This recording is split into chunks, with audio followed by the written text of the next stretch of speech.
মালদ্বীপের বর্তমান অবস্থা খুব খারাপ। আবার আমার এই ভিডিওর মাধ্যমে আপনাদেরকে আমি পায়ে ধরতেছি, কেউ ফ্রি ভিসা আসবেন না। যদি কেউ আত্মীয় স্বজন না থাকে, ফ্রি ভিসা আসলে আপনাদের দুর্গতির শেষ থাকবে না।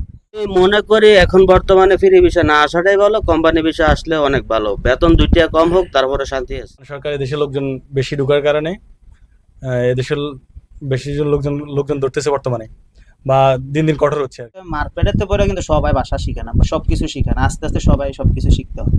ঠিক আছে, আপনার দেখা 10টা ভাষার ভিতরে 8টা ওকে, 2টা নাও হতে পারে। এটা মানুষ নাকি, আমরা মানুষ, আমরা ভুল হতেই পারে। বাইরে যাইতে পারতেছে না ভয়ে, লোক ধরতেছে। লোক ধরতেছে, এখন লোক ডেইলি ধরতেছে মোটামুটি। এই ধরার কারণটা কি?